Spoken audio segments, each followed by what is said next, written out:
ಚುನಾವಣೆ ಹತ್ರ ಬಂದಾಗಲೇ ಇವರು ರಾಮ ಮಂದಿರ ನಿರ್ಮಾಣ ಮಾಡಿದ್ರು ಅನ್ನೋದು ಕಾಂಗ್ರೆಸ್ಗರ ವಾದ.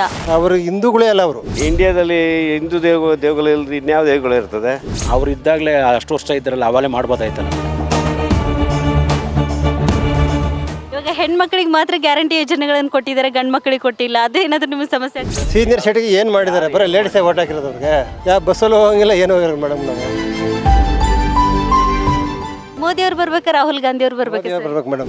ಒಟ್ಟಿನಲ್ಲಿ ದೇಶಕ್ಕೊಬ್ಬ ಮೋದಿ ಅಷ್ಟೇ. 100% ನರೇಂದ್ರ ಮೋದಿ ಅವರು ಬರ್ತಾರೆ. ಮೋದಿ ಅವ್ರು ಬರ್ಬೇಕಾ ರಾಹುಲ್ ಗಾಂಧಿ ಅವ್ರು ಬರ್ಬೇಕು? ಬರ್ಬೇಕು ಮೇಡಮ್. ಯಾಕೆ ಸರ್? ಯಾಕೆ ಅಂದರೆ ದೇಶ ಅಭಿವೃದ್ಧಿ ಆಗಿದೆ. ನಮ್ಮ ಮಿಂಟ್ರಿನ ಕರೆಕ್ಟಾಗಿ ಮಾಡ್ತಾರೆ. ಈ ಕಾಂಗ್ರೆಸ್ ಅವ್ರು ಬಂದು ದೇಶ ಹಾಳು ಮಾಡಿಬಿಟ್ರು. ಹಿರಿಯರ ನಾಗರಿಕ ಏನು ಮಾಡಿದ್ರು ಮೇಡಮ್? ಏನು ಮಾಡಿದ್ದಾರೆ ಅವರು? ಸೀನಿಯರ್ ಸಿಟಿಗೆ ಏನು ಮಾಡಿದ್ದಾರೆ? ಬರೀ ಲೇಡೀಸೇ ಓಟ್ ಹಾಕಿರೋದು ಅವ್ರಿಗೆ. ದೇಶ ಉದ್ಧಾರ ಬಗ್ಗೆ ಬಿಟ್ಟಿ ಬಗ್ಗೆ ಏನಕ್ಕೆ ಬೇಕು ಮೇಡಮ್ಮು? ನಾವು ದುಡಿತೀವಿ, ನಾವು ತಿಂತೀವಿ, ನಮಗೆ ಬಿಟ್ಟಿ ಬಗ್ಗೆ ಬೇಡ. ಇವಾಗ ಹೆಣ್ಮಕ್ಳಿಗೆ ಮಾತ್ರ ಗ್ಯಾರಂಟಿ ಯೋಜನೆಗಳನ್ನು ಕೊಟ್ಟಿದ್ದಾರೆ, ಗಂಡು ಮಕ್ಕಳಿಗೆ ಕೊಟ್ಟಿಲ್ಲ. ಅದೇನಾದ್ರೂ ನಿಮಗೆ ಸಮಸ್ಯೆ ಆಗ್ತಿದೆಯಾ? ಸಮಸ್ಯೆ ಇಲ್ಲ ಮೇಡಮ್. ಈಗ ಬಸ್ಸಲ್ಲಿ ಹೋಗಕ್ಕೆ ಇಲ್ವಲ್ಲ ಮೇಡಮ್. ನಾವು ಸುಮ್ಮನೆ ಬೆಳಗ್ಗೆ ಎದ್ರೆ ಗಲಾಟೆಗಳು ಏನು ಮಾಡೋದು? ನಾವೆಲ್ಲ ಹಿರೀಕರು, ಆಲೇ 60 ವರ್ಷ ಆಗಿದೆ. ಯಾವ ಬಸ್ಸಲ್ಲೂ ಹೋಗಂಗಿಲ್ಲ, ಏನೂ ಹೋಗಿರೋದು ಮೇಡಮ್ ನಾವು. ಹಾಂ, ಚುನಾವಣೆ ಹತ್ರ ಬಂದಾಗಲೇ ಇವರು ರಾಮ ಮಂದಿರ ನಿರ್ಮಾಣ ಮಾಡಿದ್ರು ಅನ್ನೋದು ಕಾಂಗ್ರೆಸ್ಗರ ವಾದ. ಅದ್ರ ಬಗ್ಗೆ ಹೇಳೋದಾದ್ರೆ ಸರ್, ಅವ್ರಿಗೆ ಹಿಂದೂಗಳ ಬಗ್ಗೆ ಪ್ರೀತಿನೇ ಇಲ್ಲ ಅವ್ರಿಗೆ. ಅವ್ರು ಒಂದು ಜಾತಿ ಒಲಿಸ್ಕೊಳಕ್ಕೆ ಅವರು ಹಿಂದೂಗಳೇ ಅಲ್ಲ. ಅವರು ಎಲ್ಲ ಬರೇ ಒಂದು ಸಮುದಾಯಕ್ಕೆ ಸಪೋರ್ಟ್ ಮಾಡ್ಕೊಂಡು ಹಾಳು ಮಾಡಿಬಿಟ್ರು ನಮ್ಮನ್ನು. ಈಗ ಪ್ರತಿದಿನನೂ ಕೂಡ ಅದು ಈ ನಡುವೆ ಅಂತೂ ನಾವು ಪ್ರತಿದಿನನೂ ಸುದ್ದಿಗಳನ್ನು ನೋಡ್ತಾನೆ ಇದ್ದೀವಿ. ಅಲ್ಲಿ ಕೊಲೆ ಆಯಿತು, ದರೋಡೆ ಆಯಿತು, ಅಲ್ಲಿ ಬಾಂಬ್ ಸ್ಫೋಟ ಆಯಿತು ಅಂತ. ಇದಕ್ಕೆಲ್ಲ ಕಾರಣ ಕಾಂಗ್ರೆಸ್ ಸರ್ಕಾರನೇ ಅಂತ ನಿಮ್ಗೆ ಅನಿಸ್ತಾ ಇದೆಯಾ? ಹೌದು ಮೇಡಮ್. ಯಾವ ಸರ್ಕಾರ ಬಂದಲ್ಲೂ ಅಷ್ಟೇ, ಯಾವ ಹೆಣ್ಮಕ್ಳು ಪಬ್ಲಿಕಲ್ಲಿ ನೀರು ತಿರುಗಾಡೋಕ್ಕಾಗಲ್ಲ, ಏನು ಮಾಡೋಕ್ಕಲ್ಲ ಮೇಡಮ್.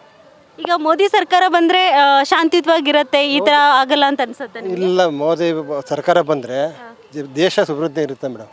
ದೇಶದ ಸಮೃದ್ಧಿಗಾಗಿ ಮೋದಿ ಅವ್ರು ಬೇಕು ಅಂತ ನಿಮ್ಮ ಅನಿಸಿಕೆನಾ? ಹೌದು, ಮೋದಿಯವರು ಬೇಕು ಮೇಡಮ್. ಮೋದಿಯವರೇ ಬೇಕು ಮೇಡಮ್. ನಮಗೆ ಕೊನೆಯದಾಗ ಏನು ಹೇಳಕ್ಕೆ ಇಷ್ಟಪಡ್ತೀರಾ ಸರ್?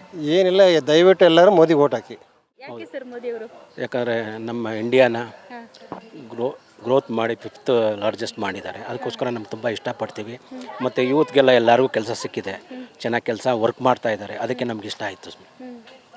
ಇವಾಗ ರಾಮ ಮಂದಿರ ನಿರ್ಮಾಣ ಆಯಿತು, ಅದೊಂಥರ ಒಳ್ಳೆ ಸಂತೋಷ. ಎಷ್ಟು ವರ್ಷ ಕಾಂಗ್ರೆಸ್ ಅವರು ಹೇಳ್ತಾ ಇದ್ದಾರೆ ಇದು ಚುನಾವಣೆಗೋಸ್ಕರ ಮಾಡಿರುವಂಥದ್ದು ಅಂತ. ಅವ್ರು ಇದ್ದಾಗಲೇ ಅಷ್ಟು ವರ್ಷ ಇದ್ರಲ್ಲ, ಅವಾಗಲೇ ಮಾಡ್ಬೋದಾಯ್ತಲ್ಲ ಮೇಡಮ್. ಅಷ್ಟು ವರ್ಷ ಅವ್ರು ಇದ್ರಲ್ಲ, ಅವಾಗಲೇ ಮಾಡ್ಬೋದಾಯ್ತಲ್ಲ. ಅವಾಗ ಮಾಡ್ದಿರೋದು ಇವಾಗೇನಿದು?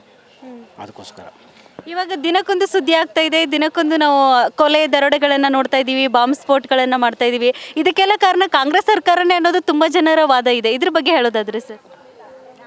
ಅದೆಲ್ಲ ಸುಳ್ಳು ಮೇಡಮ್. ಏನೇನು ಬೇಕೋ ಅವ್ರು ಮಾಡ್ಕೊಂಡು ಹೋಗ್ತಾ ಇರ್ತಾರೆ. ಈಗ ಅವ್ರಿಗಾಗದೆ ಹೋದ್ರೆ ಅವ್ರಿಗೆ ಮಾಡ್ತಾರೆ, ಅವ್ರಿಗಾಗದೆ ಹೋದ್ರೆ ಈ ಥರ ಮಾಡ್ಕೊಂಡು ಹೋಗ್ತಾರೆ ಅಷ್ಟೇ. ಒಟ್ಟಿನಲ್ಲಿ ದೇಶಕ್ಕೊಬ್ಬ ಮೋದಿ ಅಷ್ಟೇ, ಬೇರೆ ಏನಿಲ್ಲ ಮೇಡಮ್. ಮೋದಿ ಅವರು ಬಂದರೆ ಸಮರ್ಥವಾಗಿ ಆಳ್ವಿಕೆ ಇರುತ್ತೆ, ಶಾಂತಿಯುತವಾಗಿರುತ್ತೆ ಅಂತ ನೀವು ಹೇಳಕ್ಕೆ ಬಯಸ್ತಾ ಇದ್ದೀರಾ? ಅದು ಡೆಫಿನೆಟ್ಲಿ ಮೇಡಮ್, ಡೆಫಿನೆಟು. ಮತ್ತು ಇನ್ನೊಂದು ಏನಂತ ಹೇಳಿದ್ರೆ ಪ್ರತಿಯೊಬ್ಬರಿಗೂ ಒಳ್ಳೇದಾಗುತ್ತೆ ಅಷ್ಟೇ ಮೇಡಮ್. ಎಲ್ಲ ದೇಶಗಳು ನೋಡಿದ್ರೆ ಅವ್ರು ಬಂದರೆ ಬನ್ನಿ ಅಂತಾರೆ. ರಾಹುಲ್ ಗಾಂಧಿ ಅವರಿಂದ ಒಳ್ಳೇದಾಗಲ್ವಾ? ಹಂಗಂತಲ್ಲ, ಅವ್ರು ಹೋಗಿದ್ರೆ ಅವ್ರು ಮಾತಾಡೋದು ನೋಡ್ರೆ ಅವ್ರಿಗೆ ಆಗುತ್ತೋ ಇಲ್ವೋ ಗೊತ್ತಿಲ್ಲ. ಅಂದರೆ ಮಾತಾಡೋಕ್ಕೆ ಬರಲ್ಲ ಅಂತನಾ? ಇಲ್ಲ, ಅವ್ರು ಹೇಳ್ಕೊಟ್ಟು ಮಾತಾಡ್ತಾರೆ. ಇವರು ಡೈರೆಕ್ಟಾಗೆ ತಿಳ್ಕೊಂಡು ಮಾತಾಡ್ತಾರೆ ಅಷ್ಟೇ. ಮೋದಿಯವರು ತಿಳ್ಕೊಂಡು ಪಕ್ಷದಲ್ಲಿ ಇರೋದ್ರಿಂದ ಪ್ರತಿಯೊಂದು ತಿಳ್ಕೊಂಡು ಮಾತಾಡ್ತಾರೆ. ಬಟ್ ಅವರೆಲ್ಲ ಸ್ವಲ್ಪ ಸ್ಕ್ರಿಪ್ಟ್ ರೈಟರ್ ನೋಡ್ತಾರೆ, ಆ ಟೈಪ್ ಅಷ್ಟೇ. ಈಗ ಗ್ಯಾರಂಟಿ ಯೋಜನೆಗಳಿಂದ ತುಂಬ ಹೆಣ್ಮಕ್ಳು ನಮಗೆ ಕಾಂಗ್ರೆಸ್ ಬರಬೇಕು ಅಂತ ಆಸೆ ಪಡ್ತಾರೆ. ಇವಾಗ ನೀವು ಮೋದಿ ಸರ್ಕಾರ ಅಂತ ಹೇಳ್ತೀರಾ, ಇವೆರಡರ ನಡುವೆ ಮೋದಿ ಸರ್ಕಾರನೇ ಬರುತ್ತೆ ಅಂತ ನಿಮ್ಗೆ ಅನ್ಸುತ್ತಾ? ಬರ್ಬೋದು ಮೇಡಮ್. ಯಾಕಂದರೆ ಇದು ಸೆಂಟ್ರಲ್ ನಡೀತಾ ಇರೋದು. ಸೆಂಟ್ರಿಗೆ ಬರುತ್ತಾರೆ, ಸ್ಟೇಟ್ ಮಾತ್ರ ಏನು ಹೇಳೋಕ್ಕಾಗಲ್ಲ. ಯಾಕಂದರೆ ಹೆಣ್ಮಕ್ಳು 50% ಆಗ್ತಾರೆ. ಅದಕ್ಕೋಸ್ಕರ ಹೆಂಗೋ ಬಸ್ ಫ್ರೀ ಅವ್ರಿಗೆ 1-2 ಸಾವಿರ ಬರ್ತಾ ಇದೆ, ಅದಕ್ಕೆ ಇಷ್ಟಪಡ್ತಾ ಇದ್ದಾರೆ. ಬಟ್ ಸ್ಟೇಟ್ ಹೆಂಗನಾಗಲಿ, ಸೆಂಟ್ರಲ್ ಮಾತ್ರ ಮೋದಿನೇ ಬಸ್. ತುಂಬ ಕಡೆ ನಾವು ಕೊಲೆ ದರೋಡೆಗಳನ್ನು ನೋಡ್ತಾ ಇದ್ದೀವಿ. ಇದ್ರ ಬಗ್ಗೆ ಹೇಳೋದಾದರೆ ತುಂಬ ಜನ ಹೇಳ್ತಾ ಇದ್ದಾರೆ ಕಾಂಗ್ರೆಸ್ ಸರ್ಕಾರ ಬಂದಾಗ ಮಾತ್ರ ಇಷ್ಟೊಂದು ಗಲಭೆಗಳೆಲ್ಲ ಆಗ್ತವೆ ಅಂತ ಹೇಳ್ತಾರೆ. ಅದ್ರ ಬಗ್ಗೆ ಹೇಳೋದಾದ್ರೆ ಏನು ಹೇಳ್ತೀರಾ ಸರ್? ಎಲ್ಲ ಸರ್ಕಾರ ಇದ್ದಾಗಲೂ ಇರ್ತವೆ ಗಲಭೆಗಳು, ಆದರೆ ಇವ್ರು ಸ್ವಲ್ಪ ಕಂಟ್ರೋಲ್ ಮಾಡ್ತಾ ಇಲ್ಲ ಅಷ್ಟೇ. ಕಾಂಗ್ರೆಸ್ ಸರ್ಕಾರ ಕಂಟ್ರೋಲ್ ಮಾಡ್ತಾ ಇಲ್ಲ ಅಂತೀರಾ? ಮಾಡ್ತಾ ಇಲ್ಲ. ತುಂಬ ಗ್ಯಾರಂಟಿ ಯೋಜನೆಗಳನ್ನು ಕೊಟ್ಟಿದ್ದಾರೆ. ಈ ನಡುವೆಯೂ ಕೂಡ ಮತ್ತೆ ನರೇಂದ್ರ ಮೋದಿ ಅವರು ಮತ್ತೆ ಬರ್ತಾರೆ ಅಂತ ಅನಿಸ್ತಾ ಇದೆಯಾ ನಿಮಗೆ? 100% ನರೇಂದ್ರ ಮೋದಿ ಅವರು ಬರ್ತಾರೆ ಎಲೆಕ್ಷನಲ್ಲಿ. ಇವಾಗ ರಾಮ ಮಂದಿರ ನಿರ್ಮಾಣ ಮಾಡಿದ್ರು, ಚುನಾವಣೆ ಹತ್ರ ಬಂದಾಗಲೇ ರಾಮ ಮಂದಿರ ನಿರ್ಮಾಣ ಆಗಿದ್ದು ಕಾಂಗ್ರೆಸ್ಸಿಗರು ತುಂಬ ವಾದ ಮಾಡ್ತಾ ಇದ್ದಾರೆ. ಚುನಾವಣೆ ಹತ್ರ ಬಂದಾಗ ಏನಲ್ಲ, ಅದು 92ರಿಂದೆಲ್ಲ ಸ್ಟಾರ್ಟ್ ಆಗಿತ್ತದು. ಕೆಲಸ ನಡೀತಾನೆ ಇತ್ತು ಅವಾಗಿಂದ ಸತತವಾಗಿ. ಈಗ ಅದು ಒಂದು ಟೈಮ್ ಬಾಂಡ್ ಇತ್ತಲ್ಲ, ಅದೇನು ಕಲ್ಲಲ್ಲಿ ಕಟ್ಟಿರೋದು ಅಷ್ಟು ಈಸಿ ಅಲ್ಲ. ಅದು ಸಾಲದಕ್ಕೆ ಕೋರ್ಟಲ್ಲಿ ಬೇರೆ ಕೇಸ್ ಇತ್ತು. ಆ ಕೋರ್ಟ್ ಕೇಸು ಕ್ಲಿಯರ್ ಆದಮೇಲೆ ಅದನ್ನು ಹೊಂದಾಣಿಕೆ ಮಾಡಿಕೊಂಡು ಅವ್ರಿಗೆ ಬೇರೆ ಜಾಗ ಕೊಟ್ಟು ಮಸೀದಿ ಕಟ್ಟಲಿಕ್ಕೆ ಆ ಜಾಗದಲ್ಲಿ ಇವರು ಇಲ್ಲಿ ಮಂದಿರನ ನಿರ್ಮಾಣ ಮಾಡಿದ್ದಾರೆ.